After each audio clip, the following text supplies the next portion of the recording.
There is one majorly important but often overlooked hormone that can affect so many functions in your body. It can cause blood sugar issues and insulin sensitivity.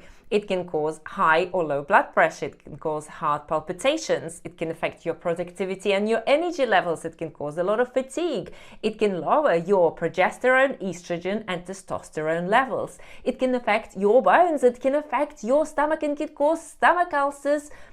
And that hormone is cortisol. Now, unfortunately, in the medical world, there's very little that is understood about this hormone. So in this video, I wanted to shed some light into this hormone, how to measure it correctly, and share my own personal case study with the results of my cortisol level after 15 years on a high carbohydrate, low fat, plant foods lifestyle plan. So I've only been eating plant foods for the last 15 years. A lot of my diet comes from fruit, and I am on a low-fat vegan plant foods diet. So what are my cortisol level results considering the lifestyle plan that I lead? And what can you learn from it? And how can you measure your cortisol levels and also understand if it's too high or if it's too low? Let's dive in. Hey, Julia Tabith here, and together with my husband Paul Tabith, we are certified holistic nutritionists with over a decade of experience of helping hundreds of clients around the world optimize their hormones, optimize their gut health, and also optimize their body to start living the life of their dreams in the body of their dreams. And if you're brand new to our channel, hit subscribe because we publish regular videos on how to optimize your hormones, increase your energy levels, and create a attractive body. Now, one of the reasons why I switched to the lifestyle plan that I currently follow, so it's a plant foods lifestyle plan, high carbohydrate, a lot of fruits, a lot of fresh fruits and vegetables, is because of adrenal fatigue. And 15 years ago, I was totally stuck. I was almost bedridden with fatigue to a point where I struggled to get out of bed and move myself about. I couldn't exercise, I didn't have any productivity, I couldn't really function properly. So when I switched to the lifestyle plan that I follow, I was able to start experiencing really fast results. And in a matter of days, my energy levels started to increase to a point where I wanted to exercise. And months later, my husband and I started running together, and we started training, and we created the goal of running a 10K race, which is something I couldn't even comprehend back then. And we did. And then we ran half marathon together and a full marathon. And then I did a triathlon. And all that happens, all that transformation happens as a result of the right lifestyle plan and right foods that I was putting into my body, and also the way I rebuilt my health.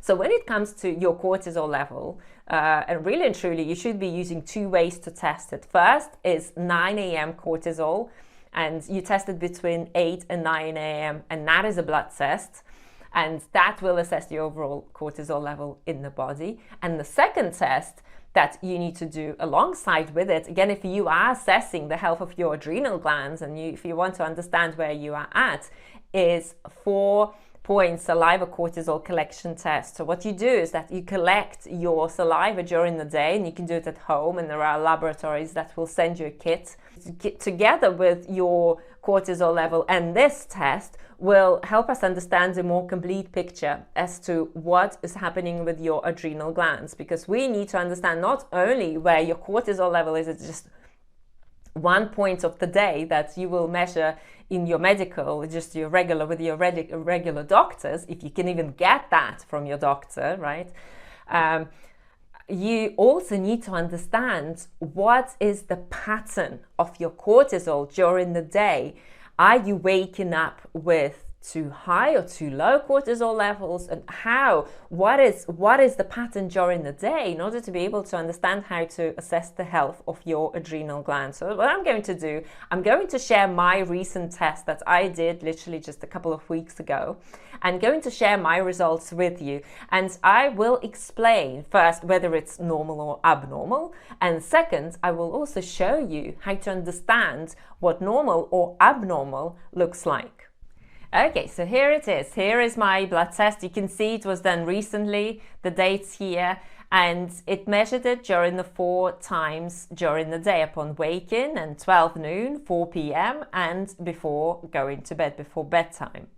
So what you want to see, ideally, is the exact result that you are seeing on the screen. So my cortisol levels and my hormones are in a great place. I am in my 40s and I do have a busy life and very productive life. And I have had a lot of thyroid problems before, and I do have hypothyroidism and Hashimoto's that is managed by this lifestyle. And I have had a lot of adrenal problems in the past. And yet 15 years of me eating plant foods, lots of carbohydrates, a low-fat lifestyle plan, where most people would say, hey, you know what, a low-fat lifestyle plan will send your hormones out of balance. And that is not true. And that is exactly the perfect cortisol journey that you want to see on your blood cells. So this is literally just an example of perfect cortisol levels. So what you want to see is that when you wake up in the morning, you want to see your cortisol levels being towards the top range. You don't want to see it being right here at the bottom. You don't want to see it below the range, and you don't want to see it in the red zone somewhere way too high. You want it to be close to the upper range of the norm, because you need to wake up with sufficient cortisol levels to experience energy in the morning. So you wake up and you're productive and motivated and you want to exercise and you want to do things, versus drained, or on the other hand, just having a lot of anxiety and heart palpitations because your cortisol levels are too high. So you want to see it towards the upper part of the norm. And this is great cortisol level where you see it here.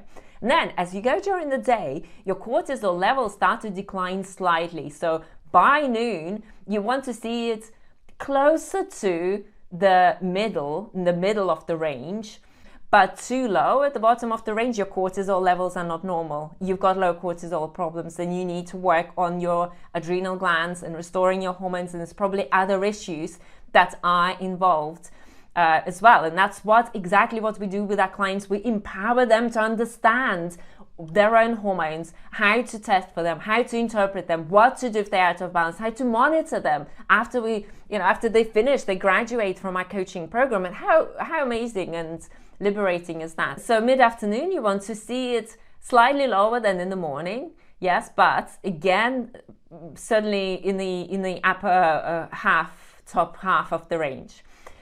And then 4 p.m., yes, it starts to gradually decline. And you see it's still good level. For my cortisol is still a good level. I don't have 4 p.m. crashes. I don't feel like I need to nap. I don't feel like, I can just go during the day, and I have enough energy to sustain that. So that's where you want to see your cortisol level. And then when you go to bed, that's when you want to see it approaching the bottom. That's when you want to have it towards the bottom so that you can go to sleep and fall asleep.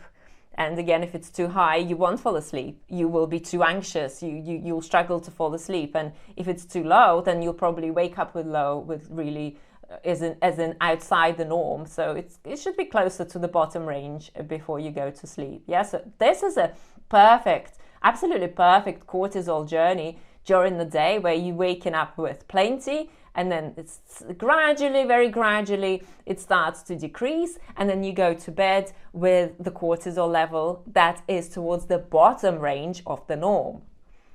So make no mistake here, if your cortisol level is out of balance, it will have a knock-on effect on other hormones. It will have a knock-on effect on your productivity, energy levels, on your overall health. It can start affecting your blood sugar, and it is something that you have to understand how to manage, how to restore, and how to create a lifestyle plan that can nurture your adrenals, nurture your hormones, whether you are in your 30s or 40s or 50s or 60s or beyond.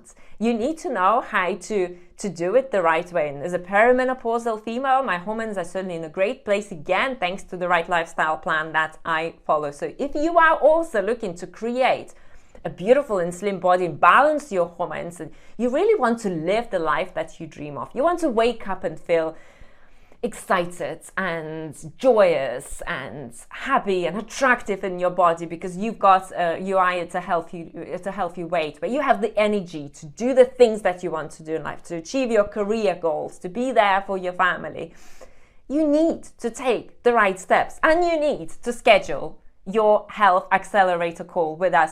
So what we will do during that call is we will dive into your current health situation. We'll understand what are some of the root causes that are causing your health issues, and we'll see if or how we can help you. And if we can, we'll schedule a longer call and create a deeper plan to see how we might be able to help you in our 2-month program. If we cannot help you, we'll point you in the right direction. So book your health accelerator call by going to this link, vibewithhealth.com/apply.